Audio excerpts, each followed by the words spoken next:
Welcome, fans. Thanks for joining us for this Friday night edition of the NBA on 2K Sports. Kevin Harlan here, and by my side, Clark Kellogg and the sharpshooter Steve Kerr. And brought to you by State Farm, a chance here to look at the starting lineups. Hey, guys, taking a look at Andre Iguodala. What will we see from him? Well, Iguodala is one of the elite perimeter defenders in the game. And what I love about him is he can guard any of the perimeter positions. 1, 2, 3, doesn't matter. He's so mobile and active, great anticipation, and a really good help defender as well. Yeah, he's outstanding. Even if he's not at the point of attack, he's always lurking in the passing lane. Hey, what we're doing is dyclif here, and this is the first game of the regular season for the Orlando Magic Association. And let me just tell you, it was something trying to get this team together. Of course, I acquired Brandon Bass, Tyson Chandler, and Bradley Beal. Those are the names that you definitely need to know, and some of the names that's not really shown in this video or mentioned is Perry Jones, and that's basically all I've added is those 4 pieces, but I plan to add more as the season goes along. It's just that I don't have a lot of options right now, but I've been looking around the trading block, and I've seen that Bradley Beal has a lot of potential and a lot of, those stars, the trade value, yeah, those things. He has a lot of that, and I can probably get Drew Holiday and Jason Richardson for Bradley Beal, and I believe another shooting guard. It was a backup shooting guard. I can't remember exactly. It might have been Jameer Nelson even to take over that point guard spot. That makes more sense, but I don't know. But as you can see in the game, it was tough early getting adjusted to this team because really statistically it's not that good, but if you just keep on keeping on and just trying to score and just trying to play good basketball, then you can succeed with this team. So that's what I tried to do basically the whole game. But let me just tell you something. It's going to be a challenge to try to rebuild this team because obviously we're probably not going to make the playoffs the first season because I've decided to play one game, simulate 4. Play one game, simulate 4. So I can have like a pattern going on. That way we can have a structure set up here so this series won't continue forever.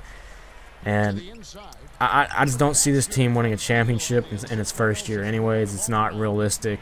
I mean, I probably couldn't even win these games to win a championship either, so it would be a complete waste of my time to, play 82 games in the season, maybe win 50, a reasonable amount, maybe 53 to 55 with this team in one season, and then I get to the playoffs, maybe go to the Eastern Conference Finals or the Finals, and then lose.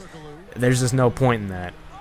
Not saying that I can't do it. It's just tough with your best player being a 77 overall Tyson Chandler. I mean, that's all I'm getting at. There's really no stars, and Tyson's not really a scorer. He's more of a scrappy player who plays great defense, and he's the defensive player that's barking orders. He's a team captain, obviously, but he can't do it all. So, but we did have some great assets throughout the game that helped us. Jameer Nelson. I'm going to tell you one thing right now. My assist numbers with my main point guard are going to be through the roof because I really like to run my offense through the point guard position, and I really like to run fast breaks. I think you'll see that. Oh, and by the way, I'm rolling with 9-minute quarters because I was playing along with how long the minutes are and stuff like that, and I noticed in some of my other associations I do on the side just for fun that I'm scoring 125, 130 points, on 12 minutes. So I'm like, well, maybe I need to bump it down. And I was like, well, let's go with an interval of 12. Let's go with like 75% of 12 minutes or 3/4 of 12 minutes, which would be 9 minutes. So I'm thinking about settling on 9. It seems like the score is all right where it's at, but I may go up to 10 just to fool around. It's a long process. It's gonna be a long season. I'm sure I'll figure something out. So, yeah. I don't think there's any other questions about it, but I think I mentioned inside the last video the voting was extremely close. Brooklyn almost won, but some of those votes were late, and I made a set time, and I'm going to deliver on it. So I think Orlando would have won anyways because I got like 3 Orlando votes afterwards. I guess people just really want to see me struggle is what it is. So, Charlotte was there, but I think Orlando is honestly just, a less caliber team or a worse team than Charlotte. And, I'm going to agree. Orlando, in my opinion, is a struggling team and probably worse than Charlotte, so that's that. But anyways, if you notice throughout the game, it's been pretty much close throughout, and I actually wanted to shoot it from mid-range there. I don't know, like sometimes I do stuff that I don't mean. Like, I'm sure that everyone has done that before in this game or in 2K or even basketball games in general, just do stuff they don't necessarily want to do, but it works out anyways, and you're like, well, all right, got 2 points out of it, 3 points, whatever the case may be. As Brandon Bass playing defense and Jameer Nelson with the Euro step.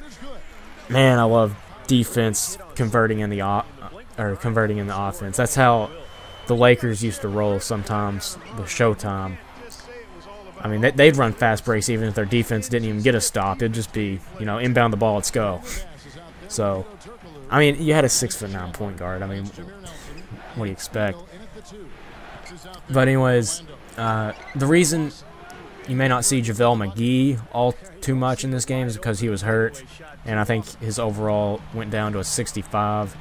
And, I mean, I had injuries on now, so I mean, last year in my Raptors association, I didn't have injuries on at all, just because I just wanted to see what teams could do against each other. Like, here's the thing, like, I don't like to see people injured. That's just the thing. Like, I hate to see it. I'd rather just see 2 teams with their full abilities, with their full players, go at each other. I mean, I have them on right now, but I'm just curious what you guys think. So, yeah, I'm leaving that offer on the table. It really doesn't matter to me because if someone gets injured, I can just easily put someone else in the rotation now that I'm playing most of these games. And let me say something about the in-game. As we're inside the 4th quarter, I better start talking about the game now. But they were cherry-picking like crazy. I mean, completely like crazy. Like 3 possessions in a row. And I love that little dribble drive offense right there with Jameer Nelson and Bradleyville, a little 2-man game. Finally got the 3. Pick and pop with Bass. He misses it, and I'm showing you this because of more sort of cherry picking. This one, not so much. It was just Kenneth Faried leaking out and no one else being able to catch him. So, yeah, I knew I had to answer back after that. At this point, we're down by 4, and who else but to go to Hito? If you haven't been watching the gameplay at all, he's been absolutely lighting it up. So he's a go-to option, definitely, as Andre Iguodala just pulls up with a rainbow over the top of the defense. I don't even know how he made it. I mean, I didn't want to put my hands up because like, he's not going to make this. So I come back with a sort of an answer to what he just did, almost like a horse move, trying to copy him. And I don't know what the deal with that is. Too much help defense. And that pretty much results in a basket for them. As Jameer Nelson fires on all cylinders there and answers back and brings us within 1 point. I'm going to let this whole thing play out, basically, until there's timeouts and stuff. So, anyways, look at this lockdown defense. I'm trying to get into them mentally and physically. Cause a steal. I see Jameer Nelson on the left wing. Fires, and it is good. He is cold-blooded. Jameer Nelson is flat out a cold-blooded killer. So now we go up by 2. Denver's got to answer back. See what they can do. Lawson just blows right by Nelson. I mean, that's going to happen occasionally, but I really didn't want to let them have a 3 in that situation, so that's why I didn't necessarily let them go by me, but, it was the next best thing. So trying to get this pick and roll game going. They're double teaming me. I somehow fit in the pass. Don't ask how. Over to Hito inside the corner, dribble, and they leave Jameer Nelson wide open because Hito Turkoglu was on fire and he required double teams. But now they just gave the fire to Jameer Nelson, so that's not going to help them at all. So basically it's a 2-point game. Ty Lawson dribbling and just creates enough space for a weird jumper. I don't know what that is, but anyways, last play of regulation, or what I would assume to be the last play of regulation. Hito Turkoglu fakes, dribbles, top of the key, randomly throws it up, and it goes in! Hito Turkoglu with the unorthodox game winner and punches George Karl in the face. So we got to talk to him about that. But for now, let's celebrate the win. I mean, some of those weird shots go in on 2K, like the buzzer beaters. If you ever notice, you ever take a buzzer beater, sometimes they just release weird, and that's what you get. So anyways, got to talk to him about punching George Karl in the face. That's bad. But anyways, I hope you guys have enjoyed, and as always, have a nice day.